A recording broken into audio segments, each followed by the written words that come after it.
सबका। साथ में वहाँ पे जगह। सर आप कहाँ से आए हुए हैं?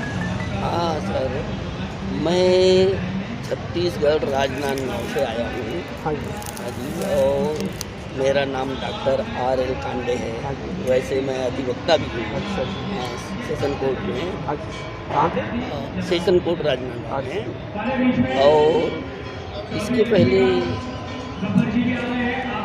मैं दिल्ली में आने के बारे में सोचता रहा।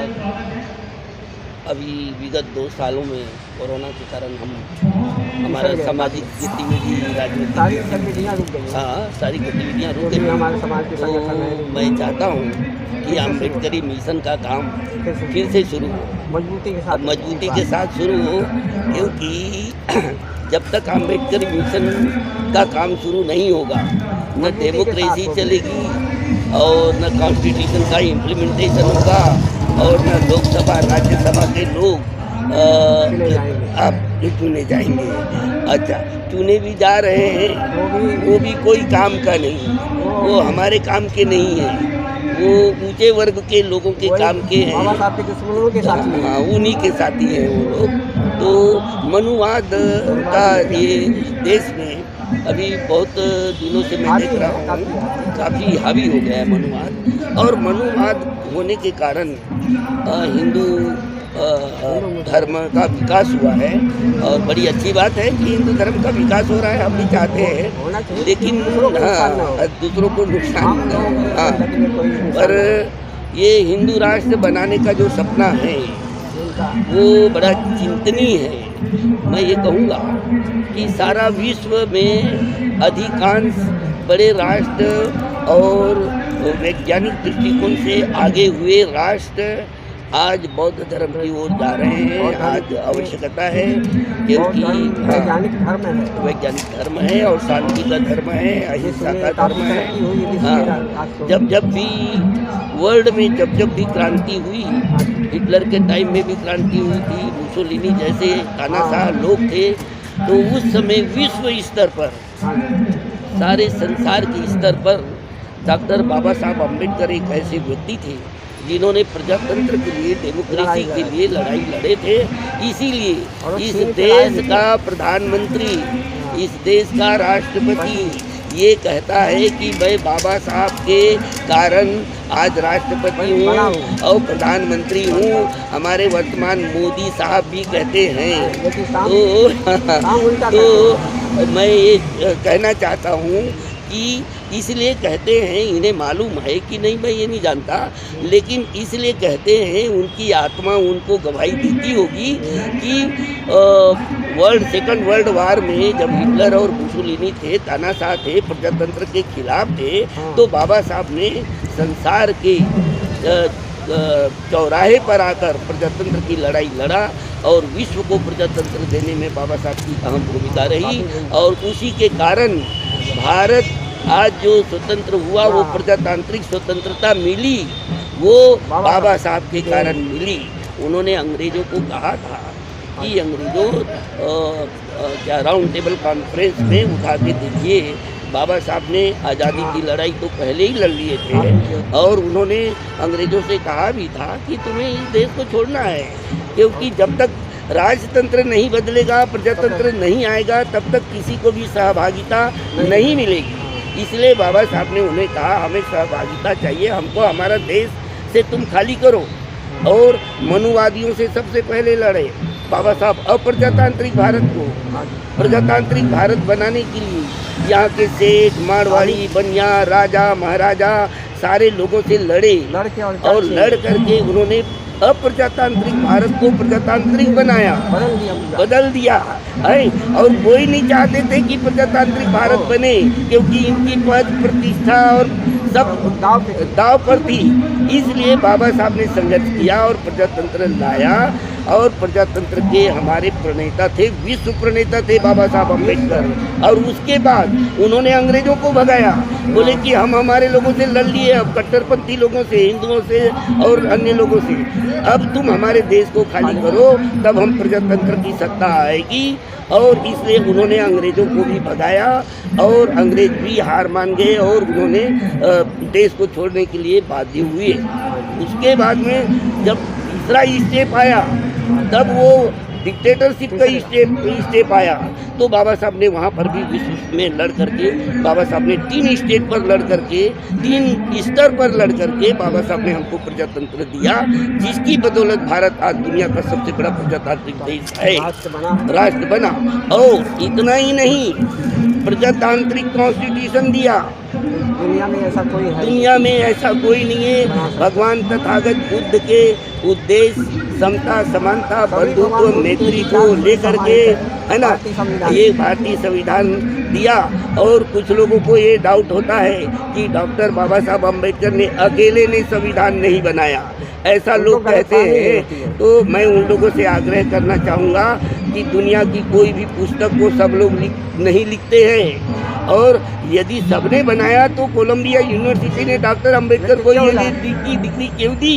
वो बाबा साहब की थीसिस है, और उस थीसिस के कारण थीसिस की प्रक्रियाएं होती है, संदर्भ दिया जाता है थीसिस में, और उसके कारण से अन्य संविधानों का बाबा साहब ने संदर्भ दिया है, और संसार का सर्वोत्तम सर्वोत्कृष्ट कॉन्स्टिट्यूशन इस देश को दिया है। लेकिन हमारे देश में कुछ कट्टरपंथी लोग, बाबा साहब ने रेसिज्म सुपरेलरी सिस्टम के विरुद्ध में रिपब्लिकन सुपरेलरी सिस्टम लाया। मनुवादी रेसिज्म सुपरेलरी सिस्टम के बदले में आरएसएस, मनुवादी जिसको अपन कहते हैं रेसिकल सुपरेलरी सिस्टम, मनुवादी सिस्टम वर्सेस रिपब्लिकन सुपरेलरी सिस्टम को बाबा साहब ने लाया, और रिपब्लिकन सुपरेलरी सिस्टम के बदौलत मनुवादी रेसिज्म सुपरेलरी सिस्टम के लोग आज सत्ता में हैं, और वो भय पैदा कर डाले हैं और नुकसान पहुंचा दिए, आरक्षण को खत्म कर दिए, निजीकरण हो गया, जितने सेंट्रल के जितने भी वो थे वो निजीकरण हो गया है, संस्थाएं वो खत्म हो रही हैं। ऐसी परिस्थिति में मैं ऐसा सोचता हूँ कि the true development of India can be achieved only when we are a pro development. How can we are development of our country? The national progress depend on the all-round progress of all sectors of the society. जब तक हम सभी को लेकर के आगे नहीं जाएंगे, we can emerge as a united honorable nation of the world, international world. शक्तिशाली राष्ट्र हम कैसे बनाएंगे? शक्तिशाली राष्ट्र बनाने के लिए सभी कौम, सभी वर्ग, सभी जाति को लेकर को हमको चलना पड़ेगा। और ST, OBC, minority, women and other poor classes of people are able to, हाँ, जब तक ये लोग मेन क्या कहते हैं स्ट्रीम में नहीं जुड़ेंगे, नेशन के मेन स्ट्रीम में नहीं जुड़ेंगे, तब तक हमारे देश का कल्याण नहीं हो सकता। मैं ये अम्बेडकर परिवार टीवी में आपने मुझे सुना, और मैं अम्बेडकर टीवी को बहुत बहुत धन्यवाद देता हूँ। और मैं एक बात कहना चाहूँगा कि बाबा साहब ने हमको रिपब्लिकन कॉन्स्टिट्यूशन दिया, रिपब्लिकन सिस्टम दिया, रिपब्लिकन कॉन्स्टिट्यूशन दिया, रिपब्लिकन सिंबल दिया, नेशनल सिंबल अशोक चक्र और 4 लाइन्स, और उसी प्रकार से बाबा साहब ने हमको बौद्ध धर्म रिपब्लिकन दिया। आज पूरा विश्व में शांति है, बौद्ध धर्म देश के लोग विश्व शांति की ओर बढ़ रहे हैं, भारत उसका नेतृत्व करने जा रहा है। ये खुशी की बात है, ये बाबा साहब की देन है। नहीं, यूक्रेन और वो रूस का हाल देख रहे हो, है ना, तो आज शांति की जरूरत है। विश्व का नेतृत्व भारत करने जा रहा है, ये बहुत अच्छी बात है, शांति की मांग है, और भारत की वो पूरे विश्व के लोग देख रहे हैं। इस चैनल के माध्यम से मैं मोदी जी से निवेदन करूंगा कि वो बाबा साहब और भगवान गौतम बुद्ध के सिद्धांत का पालन करें और विश्व का नेतृत्व करें। ये हमारी कामनाएं, शुभकामनाएं हैं। अच्छे राष्ट्र घोषित हो और हमारे देश का विकास हो, गौरव हो, शान हो, हमारा मान सम्मान बढ़े, ये मैं चाहता हूँ। और इसके बावजूद भी आज क्षेत्रीय पार्टियां हैं, जात की पार्टियां हैं, वर्ग की पार्टियां हैं, ये सब बंद होना चाहिए। बाबा साहब ने इतना अच्छा पार्टी दिया, जात पात भेदभाव से छुटकारा पाकर रिपब्लिकन पार्टी की स्थापना किया था। आज इस देश को रिपब्लिकन पार्टी की जरूरत है और हमारे कहीं कहीं जरूरत है। तो रिपब्लिकन पार्टी जिस देश में सशक्त विपक्ष न हो उस देश में आरपीआई का अभाव है, और जब तक सशक्त अपोजिशन नहीं होगा तब तक देश का कल्याण नहीं होगा, नहीं तो डिक्टेटरशिप लागू हो जाएगा। इसलिए मैं चाहता हूँ बाबा साहब के अन्यायी लोगों से, इस देश के तमाम बाबा साहब के लोगों से, अन्यायी लोगों से, वर्करों से, बुद्धिजीवी लोगों से मैं निवेदन करता हूँ कि रिपब्लिकन पार्टी को पुनर्स्थापित करें।